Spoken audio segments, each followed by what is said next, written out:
जय श्री ओम नमः सिद्धेभ्य। ओम नमः सिद्धेभ्य। ओम नमः सिद्धेभ्य। ओंकार बिंदु संयुक्तम नित्यं ध्यायन्ति योगिनः कामदं मोक्षदं चैव। ओंकाराय नमो नमः।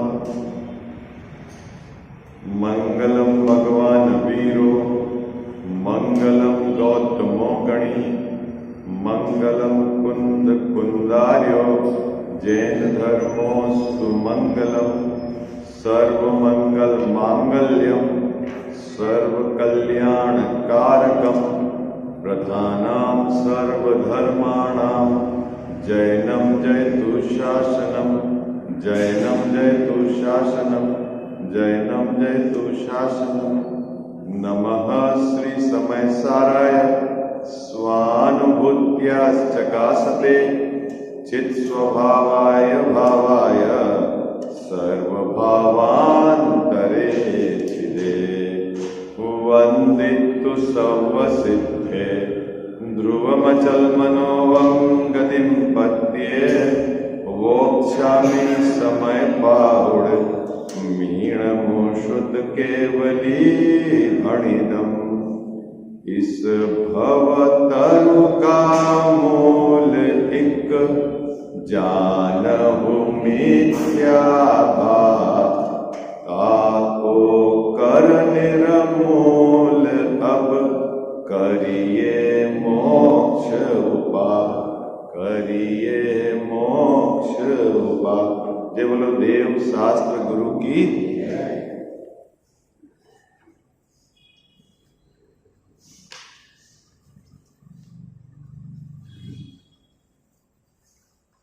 प्रातकालीन सभा अपनी है ना, मोक्ष मार्ग प्रकाशक ग्रंथ नियमित स्वाध्याय के क्रम में अपना चल रहा है। 7वां अधिकार जैन मिथ्या दृष्टियों के संबंध में। इस अधिकार के अंतर्गत टोडरमल जी साहब ने जो जीव जैन है और जिन आज्ञा को मानता है उसके भी मिथ्यात्व का अंश रह जाता है। वह मिथ्यात्व का अंश किस प्रकार रह जाता है उसकी यहाँ चर्चा है। बात पकड़ में आई आपको? इस अधिकार में किसकी चर्चा है? जो जीव जैन है और जिनेंद्र भगवान की आज्ञा को मानता है, ठीक है, उसके मिथ्यात्व का अंश जो रह जाता है उस मिथ्यात्व के अंश को मिटाने के लिए या अपने अभिप्राय अपनी मान्यता में जो विपरीत श्रद्धान यदि इस प्रकार का पड़ा है उसको मिटाने के उद्देश्य से यहाँ सरल और सुगम भाषा में टोडरमल जी साहब ने यहाँ ये अधिकार की रचना की। ठीक है, हम जैसे जीवों को जिनके पास क्षयोपशम भी कम है और समय भी कम है, क्या गजावा साहब, समय भी कम है और क्षयोपशम भी कम है, क्योंकि हम चारों अनुयोग के ग्रंथों को इतनी गहराई से नहीं हम पढ़ पा रहे हैं, उनका स्वाध्याय कर पा रहे हैं। और चारों ग्रंथों में चारों अनुयोगों में आचार्य भगवान की अपेक्षा का मिलान करना और मिलान करके सही अपेक्षा निकालकर उस प्रकार का श्रद्धान करना, इस प्रकार का कार्य अपन नहीं कर पा रहे हैं। तो ऐसे कम क्षयोपशम वाले जीव के लिए और जिनके पास समय कम है उनके लिए टोडरमल जी साहब ने क्या करी है?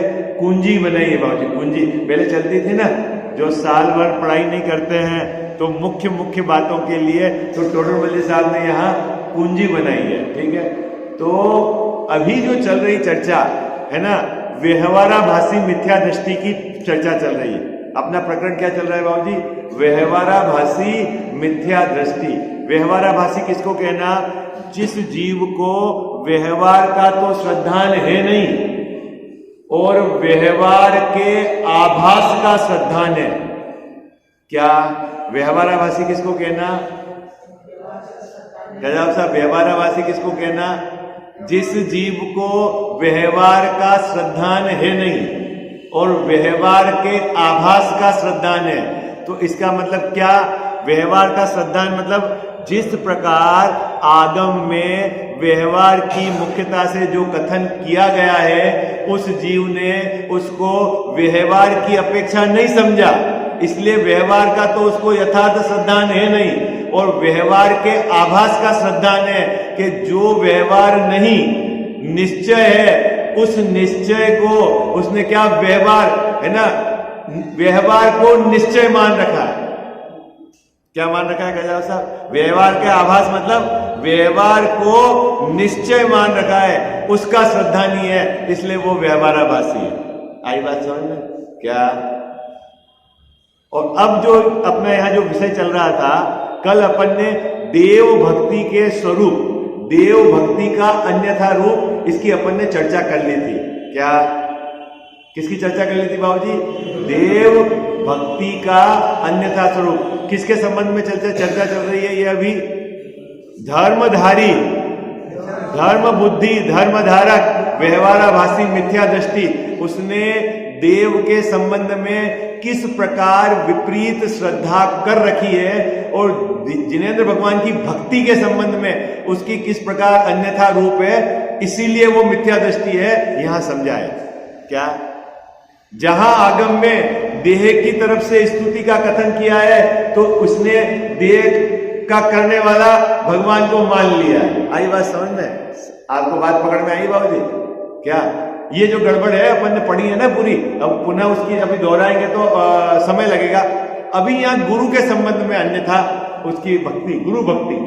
देखो यहां टोडरमल जी साहब ने ये नहीं कहा है कि उसके गुरु भक्ति नहीं है। क्या कहा है? गुरु भक्ति तो है, लेकिन गुरु भक्ति का अन्यथा स्वरूप। ये क्या है चक्कर है? क्या गजाव साहब क्या लिखा है?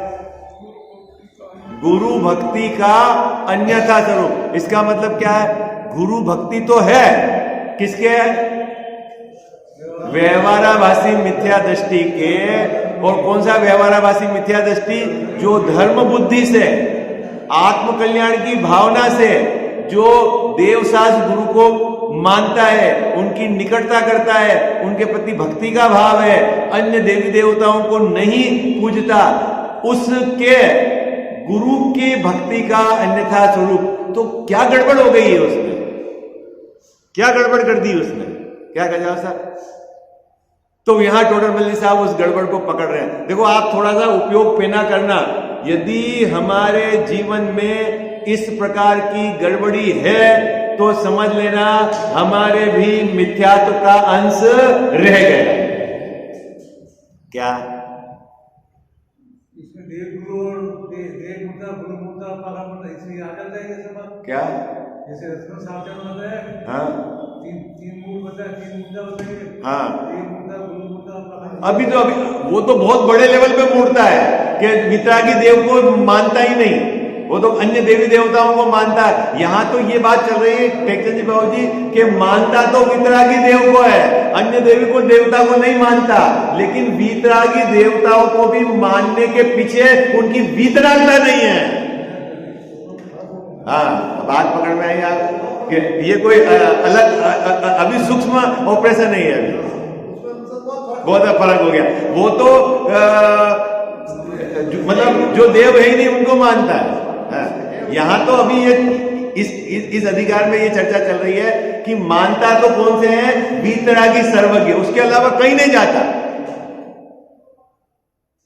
आई बात समझ में? कहीं नहीं जाता, लेकिन उनको मानने के पीछे, उनकी भक्ति के पीछे इसका जो आधार है ना, वो आधार सही नहीं होने के कारण वो मिथ्या दृष्टि। बात पकड़ में आई आपको? शांतिनाथ भगवान को पूजता है, मान लो, उसके अलावा कहीं नहीं जाता, लेकिन शांतिनाथ भगवान की वीतरागता से प्रभावित नहीं है, वो कोई चमत्कार से प्रभावित है, तो वो मिथ्या दृष्टि। आई बात? क्या ठीक है जी बाबू जी, बात पकड़ में आ गई है। और वो तो बहुत बाहर की बात है, वो तो कुदेव के पास जा रहा है उसकी तो बात जाने। अभी देखना यहाँ गुरु की भक्ति का अन्यथा स्वरूप। जैन साहब इसका अर्थ क्या है?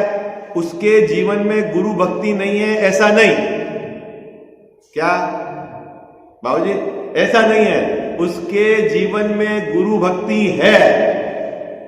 और कौन से गुरु को मानता है? कौन से गुरु को मानता है? हाँ, निर्ग्रंथ परिग्रह रहित। किनको मानता है कजाव साहब? निर्ग्रंथ परिग्रह रहित वो ही गुरु है, उन्हीं को मानता है। और परिग्रह के साथ उनको तो मानता ही नहीं है, वो तो पहले ही उसने छोड़ दिया है। जिनके परिग्रह है, जिनके बाहर में जैन साहब 28 मूल का निरतिचार पालन नहीं होता, जो उदिष्ट भोजन का लेने वाला है, वो तो हमारे गुरु है ही नहीं, उनको तो मानता ही नहीं। किनको मानता है बाबू जी? निर्ग्रंथ गुरु को मानता है। देखो, निर्ग्रंथ गुरु को मानने के बावजूद भी वह निर्ग्रंथ गुरु को किस अपेक्षा से मानता है, उसकी जो अपेक्षा की गड़बड़ी है वो अन्यथा रूप है। बात पकड़ में आई है? क्या कह जाओ सर?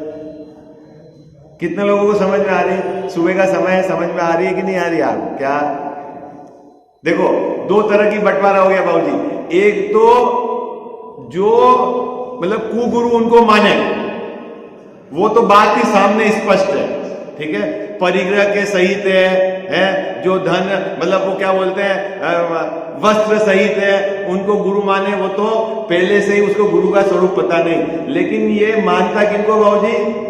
दिगंबर निर्ग्रंथ गुरु को मानता है। लेकिन किस अपेक्षा से मानता है? उनमें गुरु के प्रति भक्ति का कारण क्या है? वो कारण में गड़बड़ी है। क्या कहा साहब? बात पकड़ में आई? अभी यह समझना, सामने गुरु में कोई गड़बड़ी नहीं है। फिर से क्या? देव में कोई गड़बड़ी नहीं है, क्योंकि देव भी सच्चे हैं, गुरु भी सच्चे हैं, ठीक है। सच्चे गुरु को वो किस कारण से उनकी भक्ति करता है, उसके जो कारण में गड़बड़ी है। अरे गजब की बात है। हाँ, कि उसको भक्ति का जो भाव आ रहा है उसका कारण क्या है, उसकी गड़बड़ी है। कितने लोगों को समझ में आ रही है? कितने लोगों को समझ में आ रही है? बोलो भाई। कठिन हो रहा है विषय, लेकिन मुझे समझाना है, इसलिए सब बताना ही पड़े। क्या गड़बड़ी है गजाव साहब? दो तरह देखो, अगर गुरु में गड़बड़ी है और आप गुरु को मानते हो तो वो क्या है, गुरु में गड़बड़ी है और आप गुरु का स्वरूप नहीं जानते हो, ठीक है। अब ये सच्चे गुरु को मानता है, बाहर के लक्षण से देख लेता है कि ये हमारे गुरु नहीं है, लेकिन मुद्दा यह है कि सच्चे गुरु को भी किस अपेक्षा से मानता है। क्या कहा? अगर तेरे को उनका बहुमान इस अपेक्षा से आ रहा है तो यहां टोडरमल जी साहब कह रहे हैं अभी मिथ्यात्व का अंश रह गया है। ठीक है, चले अपन, विषय समझ में आ गया, बेस समझ में आ गया। इसलिए लिखा है गुरु भक्ति का अन्यथा रूप, ठीक है। इसका अर्थ ये नहीं समझना कि उसके गुरु भक्ति नहीं है, गुरु भक्ति तो है। आत्म कल्याण की भावना से गुरु भक्ति करता है, लेकिन गुरु की भक्ति का कारण जो है बाबूजी, जो मुख्य कारण है, उसको उसकी खबर नहीं है। यह है बात, ठीक है। पढ़े अपन। अब गुरु भक्ति उसके कैसे होती है सो कहते हैं। किसके गजावा साहब कैसे होती है गुरु भक्ति? किसकी बात चल रही है? किसकी बात चल रही है? धर्म बुद्धि, धर्म धारक, व्यवहाराभासी, मिथ्या दृष्टि के गुरु के प्रति भक्ति पाई जाती है। सच्चे गुरु को ही मानता है, परिग्रह रहित ही गुरु को मानता है, परिग्रह सहित गुरु को नहीं मानता। लेकिन परिग्रह रहित गुरु को भी किस प्रकार मानता है उसकी चर्चा है। आगे बात समझ में आ गई आपको अजीत भैया? जय जी, बात पकड़ में आ रही? थोड़ा सा सूक्ष्म है आज विषय, है ना। जैसा बराबर धार उपयोग है ना, सुबह का समय बाबूजी क्या कह रहे हैं, गुरु भक्ति उसके कैसे होती है सो कहते हैं। गुरु के प्रति बहुमान आया है उसको, जैन साहब जबरदस्त बहुमान आया है, भक्ति है, लेकिन उस बहुमान का कारण क्या है उसकी बात चल रही है। तेरे को गुरु की महिमा आई है तो उसका कारण क्या है ये बता। बाबूजी बात पकड़ में आ रही? गुरु के प्रति तेरे को बहुमान आया है, गुरु के प्रति भक्ति का भाव आया है, गुरु के प्रति समर्पण का भाव आया है, गुरु के प्रति वैयावृत्ति का भाव आया है, तो तेरे यो बहुमान का भाव का कारण क्या है उसका टोडरमल साहब यहां खुलासा कर रहे हैं। ठीक है, कितने लोगों को समझ में आ गई? समझ में आ रही तो है? थोड़ा सा अब नीचे की जमीन खिसक जाएगी अपने। देखो, कितने ही जीव आज्ञानुसारी हैं। क्या करते हैं बाबूजी? कितने ही जीव, बस हमारे तो गुरु जैन है, ये हमारे गुरु हैं, हमको कुछ नहीं करना, हमको तो इनको मानना है। ये दिगंबर गुरु हैं, बस हमको तो उनको मानना है, न तो हमको उनकी परीक्षा करनी है और न ही सच्ची खोज करनी है। और यदि हम उनको नहीं मानेंगे तो हम बिना गुरु वाले हो जाएंगे, है ना। और आगम में कहा है कि देव शास्त्र और गुरु तीन रतन, तीन करने क्या बोलते बाबूजी हैं? तीन रतन करता है, तीन रतन है और तीन रतन को करने वाले हैं। कौन से तीन रतन है गजानन साहब? तीन रतन कौन से ये बताओ? ये तो करने वाले हैं, सम्यक दर्शन, सम्यक ज्ञान और सम्यक चारित्र, ये तो तीन रतन है। रत्नत्रय है, त्रय मतलब तीन, और ये रत्न है। ठीक है, और इनको करने वाले कौन है? देव, शास्त्र और गुरु है। और यदि हम गुरु को नहीं मानेंगे तो कैसे काम कर लेगा है? और तो क्या करते हैं? आज्ञा के अनुसार गुरु को मानते हैं। क्या लिखा पहले? कितने ही जीव आज्ञानुसारी है। ठीक है, जिनेंद्र भगवान की आज्ञा है, क्या गुरु को मानना है तो हमको गुरु को मानना है। वे तो यह जैन के साधु हैं। क्या है बाबूजी? ये हमारे दिगंबर साधु हैं, जैन के साधु हैं, इसीलिए ये हमारे गुरु हैं और इसीलिए हमको इनकी भक्ति करनी है। ऐसा विचार करके भक्ति करते हैं। कैसा विचार करके भक्ति करते हैं? ये दिगंबर गुरु हैं, हमारे गुरु हैं, और हमारे को आज्ञा है जिनेंद्र देव की के इनकी शरण में रहना, तो मुझे तो इनकी भक्ति करनी है, ऐसा उनको मानिए बस। कितने ही लोग बोलते हैं बाबूजी आप वो क्या कर रहे हैं उसका कोई लेना देना नहीं, आपको क्या करना है? आपको गुरु भक्ति करनी है ना, तो आपको गुरु भक्ति आज्ञा है कि नहीं जिनेंद्र भगवान की? बोले है आज्ञा, तो बस हम गुरु भक्ति कर रहे हैं। कितने तो ऐसे भी समझदार है, वो उनके परिणाम का वो फल भोगेंगे और हमारे परिणाम का हम फल भोगेंगे। नहीं कह जाओ सर, सही है? ऐसा ही है? हाँ, तो आप अपने परिणाम का ही फल भोग रहे हो। आई बात समझ में आई?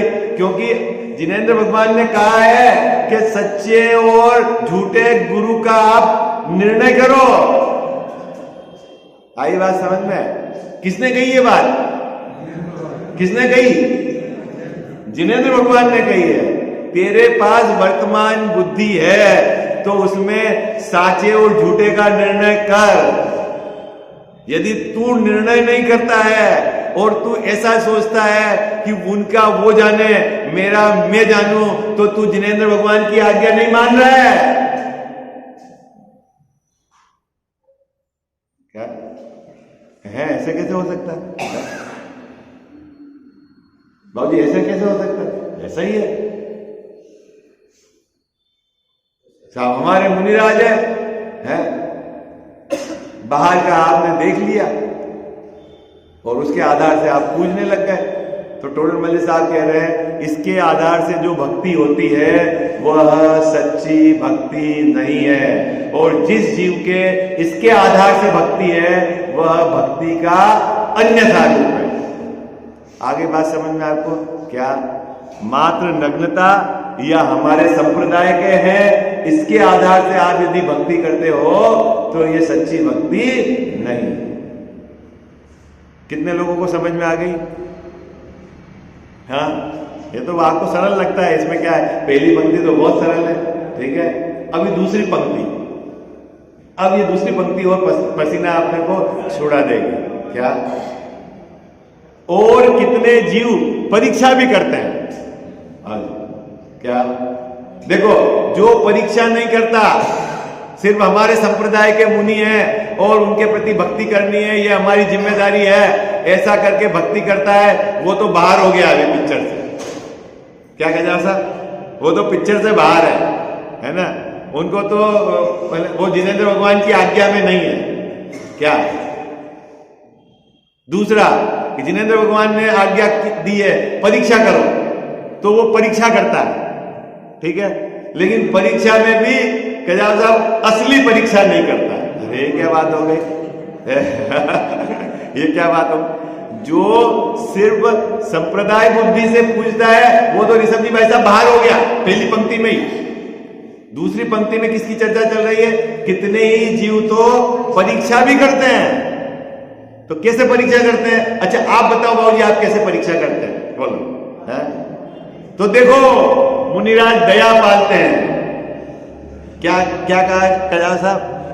मुनिराज दया पालते हैं। 6 काय के जीवों की रक्षा का भाव है।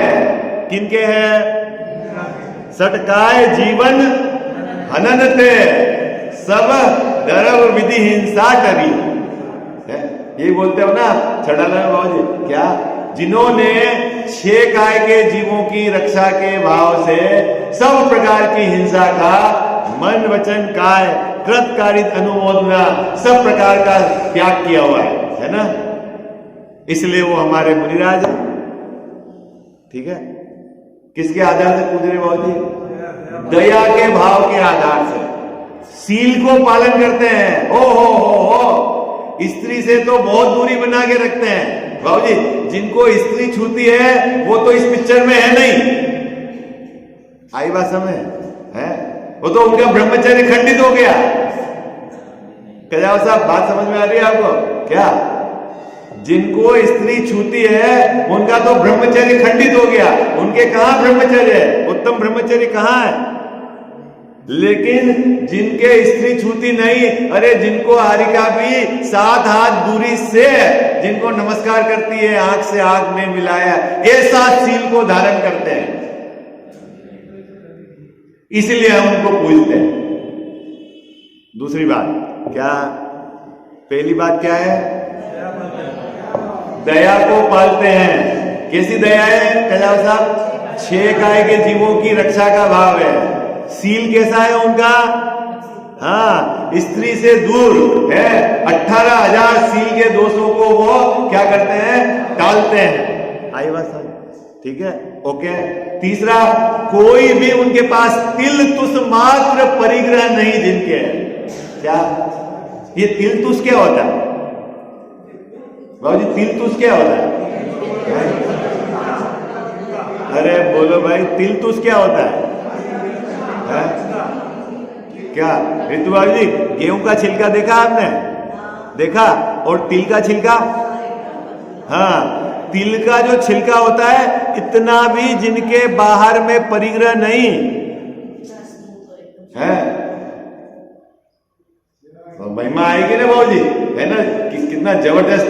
बाहर में कुछ भी धनाधिक नहीं है, कोई आयुध नहीं, स्त्री नहीं, कोई आडंबर नहीं, और उपवास करते हैं? एक दिन छोड़कर भोजन करते हैं, एक समय भोजन करते हैं, 46 दोष को टालकर भोजन करते हैं, 2 दिन 3 दिन 4 दिन 8 दिन 10 दिन छोड़कर भोजन करते हैं। ऐसा बाहर में तप है। ऐसा जानकर उसको उनके प्रति भक्ति का भाव है, तो टोडरमल्ली साहब कहते हैं कि तेने अभी असली मुनिराज को पहचाना ही नहीं। पसीना आ गया? क्यों? बाबूजी क्या गड़बड़ हो गई गड़बड़ है। साहब? हाँ? ये सब क्रिया बताइए, क्रिया हाँ? क्रिया। अरे अभी आप सुनो, बहुत माल है इसके अंदर। हाँ, अभी आपको पसीना आ जाएगा। देखो, अभी अपन एक एक बात पर विचार करते हैं। मैं एक पे विचार करूंगा, आप घर पे घटाओगे सब? बोलो, मैं एक पे विचार करूंगा, आप घर पे करोगे मेहनत? देखो, मैं सबसे पहले दया की बात करता हूं। मुनिराज के परिणति में यदि 6 काय के जीवों की रक्षा का भाव नहीं होवे तो वह मुनि नहीं। ओके, ठीक है? क्या कहा मैंने? 6 काय के जीवों की रक्षा का भाव उनके यदि परिणति में नहीं होए तो मुनि नहीं। उनके 6 काय के जीवों की रक्षा का भाव निरंतर होता है जब वह उनका उपयोग कब या कब 6वें गुणस्थान में रहता है। अंदर 7वां गुणस्थान तो शुद्ध उपयोग का है, ठीक है ना? अभी वहां बुद्धिपूर्वक अभी बात उसकी चर्चा नहीं, वो अभी सूक्ष्म नहीं करते, ठीक है भाई? लेकिन एक बात सुनना, अभी सब उपयोग को एकाग्र करना है। क्या? यदि उनकी पर्याय में 6 काय के जीवों का मतलब दया का भाव होता ही नहीं है, यदि आप ऐसा मानोगे तो आपकी मान्यता विपरीत है, मिथ्या है। क्या कहा रितु भाभी जी मैंने? यदि उनकी परिणति में 6 काय के जीवों की दया का भाव होता ही नहीं है मुनिराज के, ऐसा यदि मानोगे तो आपकी श्रद्धा, आपकी मान्यता झूठी है, क्योंकि पर्याय में उस जाति का राग उनके पाया जाता है। दूसरी बात, थोड़ा और उसको धार लगाता हूं। क्या? और उनके 6 काय के जीवों के रक्षा के भाव के कारण जीवों की यदि रक्षा होती है, ऐसा मानोगे तो भी आपकी मान्यता मिथ्या है। क्या? दूसरी बात, अभी पहली बात क्या कही? खजाव साहब क्या कही? पहली बात, यदि उनकी पर्याय में 6 काय के जीवों के रक्षा का भाव होवे नहीं, ऐसा होता ही नहीं है, ऐसा मानो तो बाबूजी मिथ्या दृष्टि। और यदि आप ऐसा मानो कि उनकी पर्याय में 6 काय के जीवों की रक्षा का भाव है, इसीलिए जीव की रक्षा होती है, ऐसा मानो तो भी मिथ्या दृष्टि, क्योंकि जीव का तो जीवन उसके आयु से निज आयु क्षय है ना, बिना। क्या दूसरा एंगल समझ में आ गया? क्या गजाम साहब? क्या एंगल समझ? नहीं, उनके दया के भाव से जीवों का जीवन बचता है, ऐसा मानते हो तो भी मिथ्या। क्या? अब और धार दो। 2 बात हो गई। क्या बात हो गई? 2 पक्की करो आप। पहली बात क्या है कि उनकी पर्याय में 6 काय के जीवों के रक्षा का भाव होता ही नहीं है, ऐसा मानो तो भी आपकी मान्यता मिथ्या दृष्टि, क्योंकि मुनि की भूमिका में इस प्रकार के भाव पाए जाते हैं। ओके। दूसरा, उनके इस प्रकार के भाव होते हैं इसीलिए जीवों की रक्षा होती है, ऐसा मानो तो ये मान्यता भी आपकी मिथ्या है। दूसरी बात है ना। तीसरी बात बोलूं मैं आपको? क्या? अगर उनके 6 काय के जीवों की रक्षा के भाव उनकी पर्याय में पाए जाते हैं, उसके कारण उनका मुनिपना है, ऐसा मानो तो भी मिथ्या है।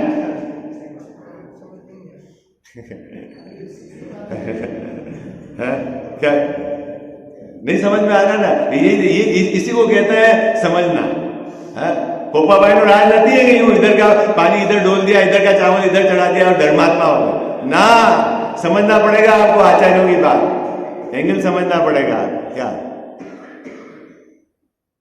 पर्याय में राग होता ही नहीं है ऐसा मानो, मतलब होता ही नहीं है ऐसा मानो तो भी मिथ्या है ना। और आपके राग के कारण बाहर में जीवों का जीवन बचता है ऐसा मानो तो भी मिथ्या है।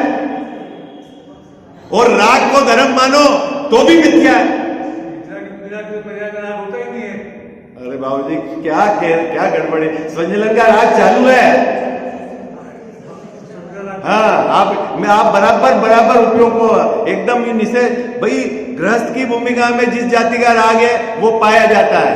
मुनिराज की भूमिका में संजलन कसाय का राग विद्यमान है। उस संजलन कसाय के राग में ये सब है। 28 मूलगुण का पालने का भाव आता है। ये जो भी बाहर में महाव्रत को ये सब शास्त्र लिखने का भाव, उपदेश देने का भाव, ये सब क्या है? क्या है? ये है ना, उनके पाया ही नहीं जाता है। ऐसा बोलोगे तो ये ऐसा नहीं है, वो आप मिथ्या दृष्टि हो। अब पर्याय में राग कोई स्वीकार नहीं करा, होता है। कितनी बातें हो गई? कजाव साहब को तो समझ में नहीं आई, उनको बाद में समझाऊंगा। देखो, अगर समझना चाहेंगे तो समझ जाएंगे, और नहीं समझना हो तो कोई बात नहीं। लेकिन कजाव साहब एक बात आप समझ लेना कि जब तक ये नहीं समझोगे तब तक आपका संसार पार नहीं होने वाला, ये तो नक्की है। भले आज समझो या 100 भाव बात समझो या 1 लाख भाव बात समझो, समझना तो ये पड़ेगा। ये लिखा हुआ है ना ग्रंथ में। राग से भिन्न पड़ेगा तो भगवान बनेगा, राग से भिन्न पड़ेगा तो भगवान बनेगा। अरे अपनी श्रद्धा में मिथ्यात्व क्यों है और गुरु की भक्ति का अन्यथा रूप क्या है, ये प्रकरण चल रहा है। गुरु को मानता है, एक तो उनकी पर्याय में राग कोई स्वीकार नहीं करता कि उनके 28 मूलगुण का राग नहीं होता। एक इस प्रकार का जीव है, वो भी मिथ्या दृष्टि है। क्यों? मुनिराज के जीवन में 6 काय के जीवों के प्रति दया का भाव होता है, 28 मूलगुण के पालन का भाव होता है, उपदेश देने का भाव होता है। कोई जीव बोले नहीं होता ही नहीं है तो वो भी वो मिथ्या दृष्टि। ओके, और उनके 6 काय के जीवों के रक्षा का भाव होने के कारण जगत में जीवों की रक्षा होती है, कोई ऐसा माने तो भी मिथ्या दृष्टि है। क्योंकि प्रत्येक जीव की रक्षा उसके आयु कर्म के आधार से है, आपके भाव के आधार से नहीं है। क्या बात समझ में आई? क्या साहब? दूसरी बात, अब आपको पसीना छूट गया। हाँ?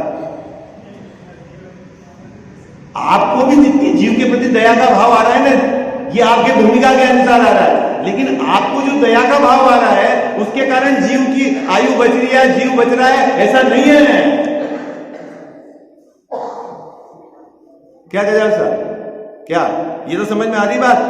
आपको जीव की रक्षा का जो भाव आ रहा है, ठीक है, उसके कारण जीव बचा हुआ है, ऐसा नहीं है। उसकी आयु बाकी है, ये नक्की करो। निज आयु क्षय से जीव मरे। कितने लोगों को समझ में आ गई? मुकेश जी भाई साहब, ऋषभ जी भाई साहब, जैन साहब, कितने लोगों का कितने लोगों को समझ अभी भी नहीं समझ में आई? गजाव साहब क्या भाई? आप देखो, आपको चींटी को बचाने का भाव आया, ये आपको दया का भाव आया, तो आपने दया का भाव करा, इसलिए चींटी बची रही। ऐसा है क्या? बोलो ना, ऐसा है क्या? ऐसा ही मानते हो तो मिथ्या दृष्टि हो। उसमें क्या दिक्कत है? हाँ, उसमें क्या दिक्कत है भाई? दया का भाव होता ही नहीं है ऐसा मानो तो भी मिथ्या दृष्टि। दया के भाव के कारण जीव की रक्षा हुई ऐसा मानो तो भी मिथ्या दृष्टि। और उस दया के भाव के कारण ये हमारे गुरु है ऐसा मानो तो भी मिथ्या दृष्टि। क्योंकि वो तो असली पहचान नहीं है। तो फिर असली पहचान क्या है? अरे 3 चौकड़ी के कसाय के अभाव रूप जो वीतरागता है उससे हमारे गुरु है। ये कहना है टोडरमल जी साहब का। आई बात समझ? क्या कहना है? बात पकड़ में आ गई आपको? है? कितने लोगों को समझ में आ गई? क्या बोलिए? आपको जोर किसका है? आपको जोर किसका है? पैसा नहीं रखते हैं, तब करते हैं, उपदेश देते हैं, विहार करते हैं, नग्न रहते हैं। बोले ये जो है लेकिन ये असली कारण नहीं है जिसके कारण आपको भक्ति हो। असली कारण तो उनकी वीतरागता है। क्योंकि आप वीतरागता के उपासक हो, आपको वीतरागता चाहिए। वीतरागता ही धर्म है, वीतरागता में ही आनंद है, वीतरागता में ही सुख है। यदि तुझे वीतरागता का जोर नहीं है और तेरे को इधर शुभ राग का जोर है तो तूने गुरु को पहचाना ही नहीं। तेरी भक्ति का कारण ही दूसरा है, ये कहना है। इसलिए अन्यथा रूप है। अरे बाबू जी, क्रिया नहीं, अंदर का जो मंदिर कसाय का राग है। क्रिया तो बहुत बाहर रह गई। दया का भाव कहां क्रिया है? दया का भाव तो अंदर रहता है उनके। कुछ समझ में आएगा जरा साहब बात से? ये एंगल है, पसीना छूट जाए, ये तो महाभाग्य से मुकेश जी भाई साहब अपने को एक गुरुदेव जी ने निकाल के दे दिया है? कौन समझे?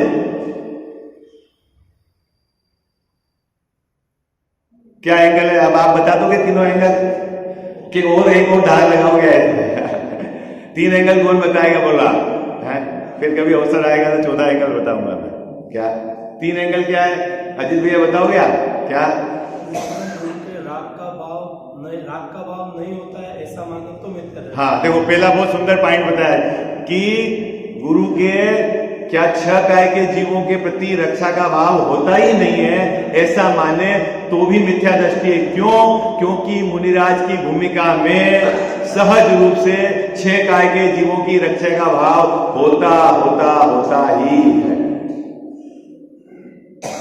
कोई माने होता ही नहीं है मुनिराज के, तो ये मान्यता उसकी झूठी है, क्योंकि पर्याय में उस जाति का राग होता ही है। ठीक है, पहला बिंदु याद आ गया। दूसरा बिंदु बोलो, कौन बोलेगा आप में से?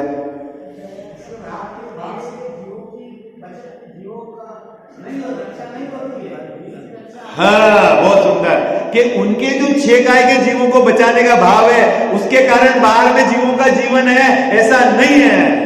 क्यों? क्योंकि प्रत्येक जीव अपनी निज आयु से जीता है। इसमें कोई दिक्कत है? ये वाला बिंदु भी ठीक है। 2 बिंदु अब तो गले उतर गए आपको।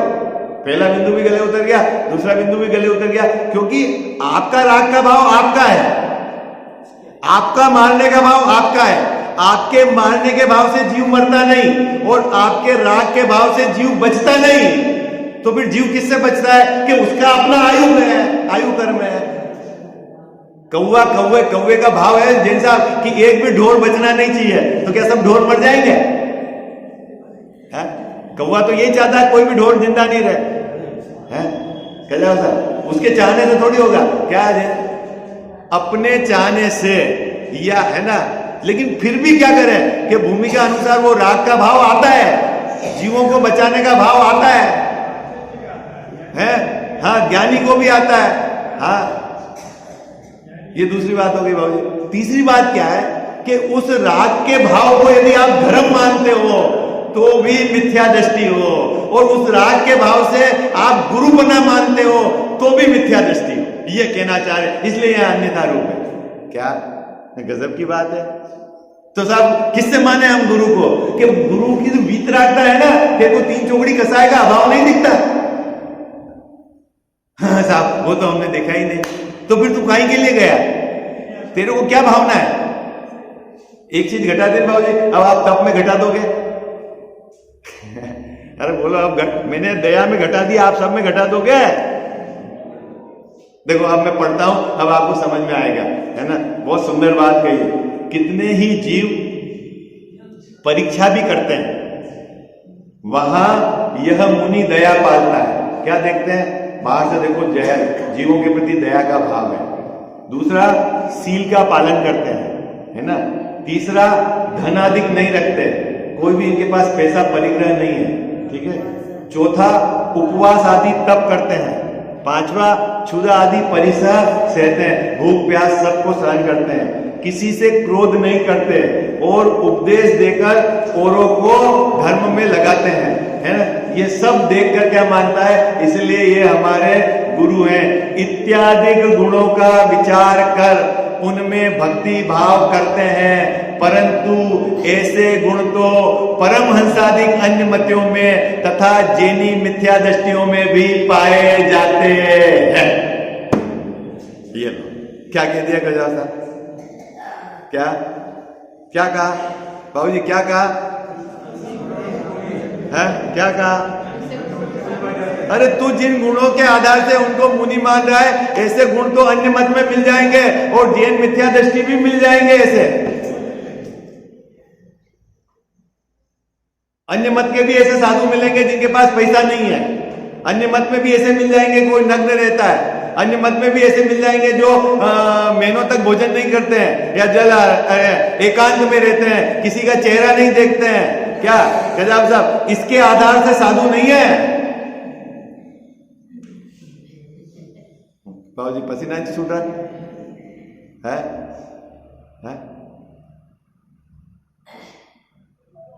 यह निंदा नहीं हो रही है, आप गलत मत समझना, निंदा नहीं हो रही, आपका दृष्टिकोण रत्नत्रय की तरफ झुकाना है उनका। अच्छा क्या टोडरमल जी साहब, आपको असली रत्नत्रय वीतरागता उसकी महिमा आनी चाहिए, उसका जोर आना चाहिए, ये बताने के लिए लिख रहे हैं, किसी की निंदा करने के लिए नहीं लिख रहे हैं। आपको अभी रत्नत्रय की महिमा ही नहीं आ रही है, आप चमत्कार में अटके हुए, बाहर की क्रिया में अटके हुए, शुभ भाव में अटके हुए।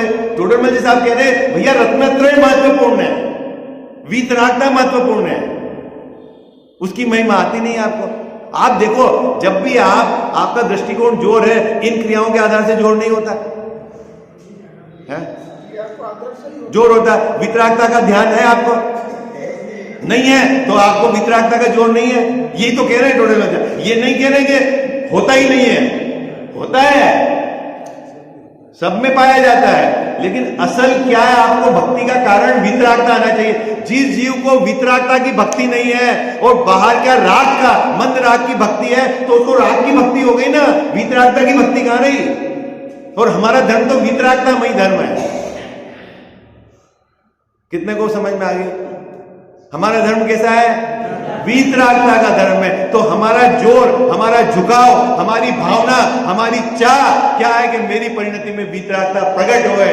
जिनके जीवन में वीतरागता प्रकट हुई वो हमारे गुरु है, जिनके पूर्णता हुई है वो हमारे देव है। हमारे को वीतरागता का जोर है। जिस जीव को वीतरागता का जोर नहीं है और बाहर की क्रिया का जोर है, तो बाबूजी क्या होगा, अभी मैं आपको बताता हूं। जैसे अगर अपने मुनिराज 2 दिन का उपवास करते हैं, ठीक है, और आपको भक्ति आएगी, तो किसी अन्य मत में कोई 1 महीने का उपवास करेगा तो वो उधर चला जाएगा, क्योंकि उसको बाहर की क्रिया का जोर है।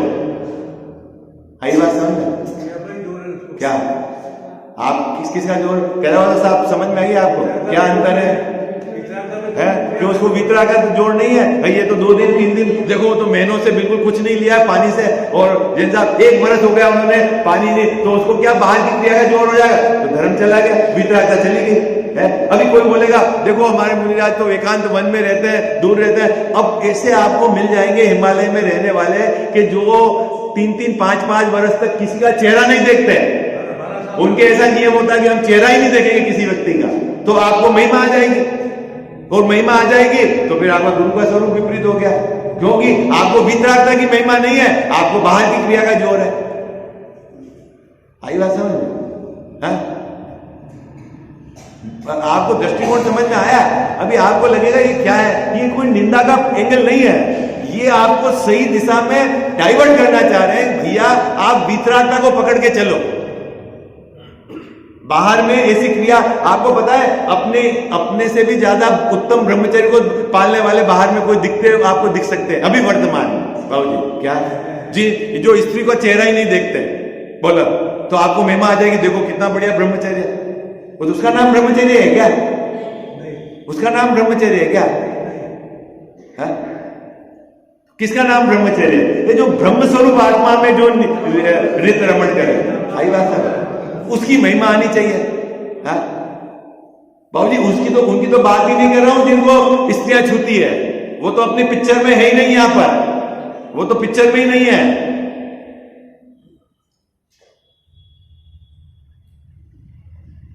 ये तो बहुत मार्मिक बात है, समझो तो सही, क्योंकि यहां वो थोड़ा सा अंश भी वो जो है मिथ्यात्व का वो निकालना है। मुकेश जी भाई साहब, आपको पूरा का पूरा जोर वितरागता का आना चाहिए, भक्ति वितरागता की होनी चाहिए, भावना वितरागता की होनी चाहिए, गुरु वितरागताधारी है, देव हमारे वितरागी है। वितरागता वितरागता वितरागता एकमात्र आपका वो जोर होए, ये चाहते हैं टोडरमल जी साहब। आई बात समझ में आपको? क्या केदार साहब, आप समझ में आ रही बात आपको? है नहीं जी, आज समझो काल समझो, अनेक भाव बात समझो, समझना आपको यही पड़ेगा यदि आपको सुखी होना है तो। विशेष चर्चा अपन कर रहे हैं। साची तो गंगा ये वीतराग वाणी, अविच्छिन्न धारा निज धर्म की कहानी। जामे अति ही विमल अगाध ज्ञान प्राणी, जहाँ नहीं संशयादि पंक की निशानी। साची तो गंगा ये वीतराग वाणी, अविछिन्न धारा निज धर्म की कहानी। सप्तभंग जहाँ तरंग उछलत सुखदानी, संत चित मृणाल वृंद रमे नित्य ज्ञानी। साची तो गंगा यह वीतराग वाणी, अविछिन्न धारा निज धर्म की कहानी। जाके अवगाहन ते शुद्ध होए प्राणी, भाग चंद निहचे घट माहिया प्रमाणी। साची तो गंगा ये वीतराग वाणी, अविछिन्न धारा निज धर्म की कहानी। जा वाणी के ज्ञान ते सूझे लोकालोक, सो वाणी मस्तक चढ़ो सदा देत हूँ धोख।